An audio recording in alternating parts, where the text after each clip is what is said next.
अब ये हमने एवरेज स्पीड का फॉर्मूला पढ़ा। अब इसमें केस फर्स्ट है, when A particle travels equal distances with different speed.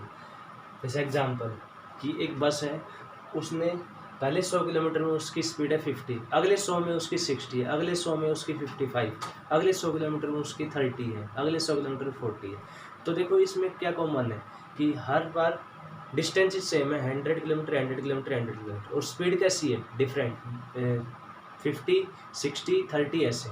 तो ऐसे हमने एग्जाम्पल लिया।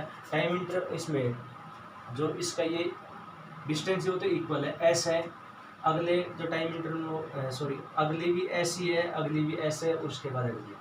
तो पहली एस डिस्टेंस कितने में ट्रैवल की V1 स्पीड से, अगली एस कितने में की V2 स्पीड से, अगली एस कितने में की V3 से, और ऐसे लास्ट की एस कितनी स्पीड से की VN स्पीड से। तो अब इसमें हम एवरेज स्पीड कैलकुलेट करते हैं, उसके लिए फॉर्मूला।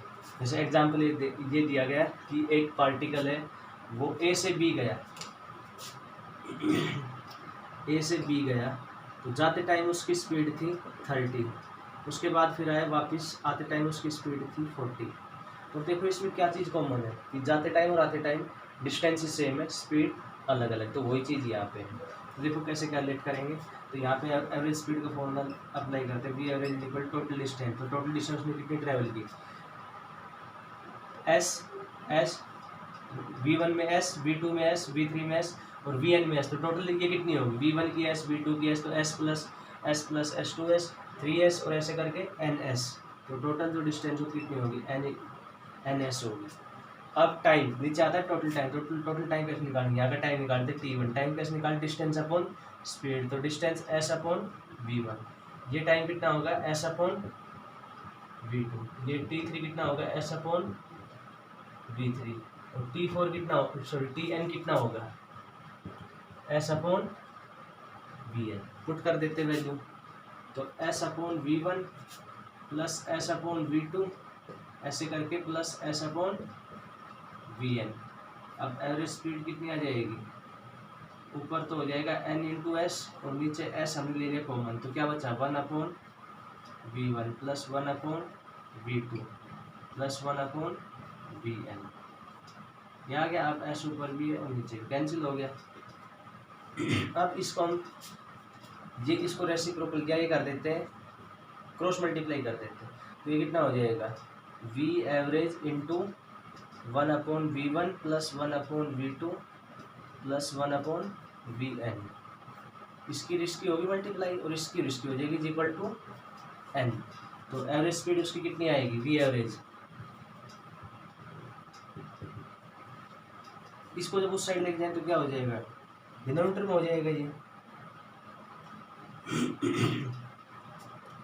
तो ये आएगा V एवरेज, तो ये आ गया इसकी मल्टीप्लाई, और n इंटू 1 ये n हो गया। अब इसको हम लेके जाना चाहते हैं उस साइड, तो ये कितना हो जाएगा n into 1 upon V1 plus 1 upon V2 plus 1 upon V3 और प्लस 1 अपॉन Vn। ये इसकी स्पीड आएगी। सो ये कैलकुलेशन इसमें यहाँ से ये था।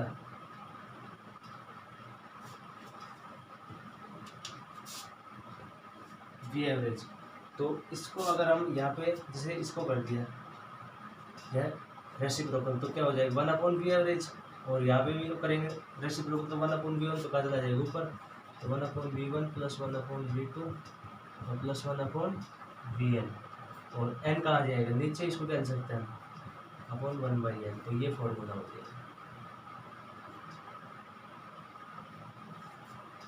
अब जैसे अभी हमने लिया था एग्जांपल बस का, पहले 100 किलोमीटर उसकी स्पीड 30 है, अगले 100 में 40, अगले 100 में 50। तो कितनी बार चेंज की उसने स्पीड, 3 बार। तो यहाँ एन की जगह क्या आ जाएगा 3, और 1 अपॉन पहले कितनी थी 30, फिर 1 अपॉन 40, फिर 1 अपॉन 50। तो ऐसे हम पुट करते जाएंगे, ये आ जाएगी एवरेज स्पीड। जैसे एग्जाम्पल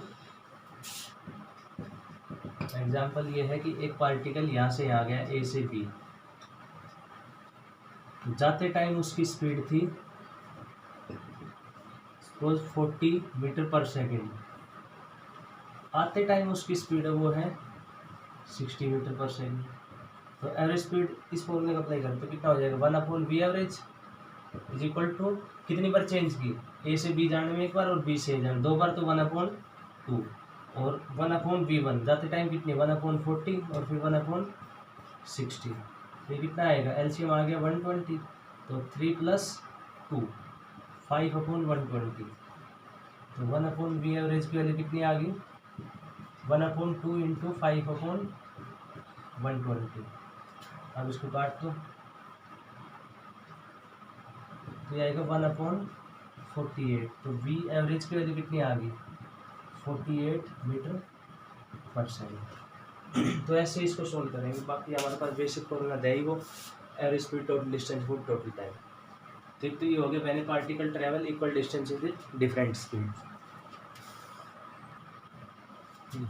अब नेक्स्ट केस है when A particle have different speed in equal interval of time. मतलब पहले केस में क्या था, उसमें डिस्टेंस ही सेम थी, अब इसमें क्या सेम है, टाइम सेम है। स्पीड तो सेम हो ही नहीं सकती, स्पीड सेम होगी तो उसको क्या कहेंगे हम, यूनिफॉर्म स्पीड। उसमें तो फिर एवरेज जो निकालेंगे वही आएगा, क्योंकि जब स्पीड चेंज ही नहीं हो रही तो एवरेज वही आएगा उसका।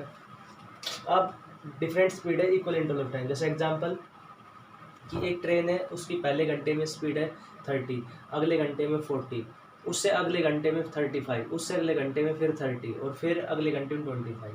तो क्या चीज़ कॉमन है, टाइम सेम है, वन आवर सेम है। क्या चीज़ उसमें चेंज हो रही है, स्पीड चेंज हो रही है। तो ऐसे हमने एग्जांपल लिया कि ये हमने टाइम इंटरवल सेम दे दिया, पहला टाइम इंटरवल भी टी, दूसरा भी टी, तीसरा भी टी और फिर टी और लास्ट इंटरवल भी टी। तो पहले इंटरवल में स्पीड v1, अगले में v2, v3, v4 और vn ऐसे। तो अब हम एवरेज स्पीड निकालते हैं। एवरेज स्पीड का फॉर्मूला वही total distance upon total time. तो यहाँ टोटल डिस्टेंस कितनी होगी, यहाँ टाइम टी है और स्पीड v1 है, तो डिस्टेंस कैसे निकालेंगे s1, डिस्टेंस का फॉर्मूला स्पीड इन टाइम, तो v1 × t। ये कितनी आएगी v2 × t, ये आएगी v3 × t, क्योंकि हम इसमें ये फॉर्मूला अप्लाई कर रहे हैं, distance is equal to speed into time. तो स्पीड पता है हमें, यहाँ से कितनी v1 और टाइम कितना लगा t, v1 × t, फिर v2 × t, ऐसे करके कितनी हो जाएगी vn × t। तो टोटल जो है इसकी डिस्टेंस वो कितनी हो जाएगी s1 + s2 + sn, क्योंकि s1 इतने में, s2 इतने में, s3 इतने, sn इतने में, upon total time. Total time कितना हो गया t + t 2t 3t 4t और ऐसे करके n टाइम्स है, तो n × t। अब पुट करते हैं value v average is equal to s1 की जगह v1 × t + v2 × t + vn × t upon n × t। तो t को ले लेंगे कॉमन, तो क्या आएगा v1 + v2 + vn और ये t आ गया कॉमन अपॉन n × t। तो t से t कैंसिल, तो एवरेज स्पीड कितनी आ गई, ये v1 + v2 + vn upon n, ये आएगी एवरेज स्पीड। लेकिन इसमें कंडीशन क्या है, मैंने पार्टिकल है डिफरेंट स्पीड होनी चाहिए और टाइम इंटरवल क्या रहना चाहिए उसका, सेम रहना चाहिए। तो ये है केस सेकंड। तो ये हो गया केस सेकंड के बारे में। अब जैसे इसमें भी हम एग्जांपल ले सकते हैं, जैसे एक पार्टिकल यहाँ से चला, यहाँ पे पहुँच गया, तो यहाँ से यहाँ टाइम 1 आवर, स्पीड कितनी 30, यहाँ से यहाँ टाइम 1 आवर, स्पीड कितनी 20, यहाँ से यहाँ पे टाइम कितना 1 आवर और स्पीड कितनी v1 v2 और v3 40। तो एवरेज स्पीड कितनी आएगी, ये फॉर्मूला रहा v1 + v2, तो v1 कितनी है 30 + 20 + 40 अपॉन कितनी बार चेंज कि कितने टाइम इंटरवल है 1 2 3 अपॉन 3, तो कितना आएगा 90 अपॉन 3 यानी कि 30 km/h ये स्पीड आती है। तो ऐसे हम इसके क्वेश्चन सोल्व कर सकते हैं। तो इसके क्वेश्चन सोल्व करके देखना, एवरेज स्पीड के भी इम्पोर्टेंट क्वेश्चन है जो पूछे जाते हैं। Thank you.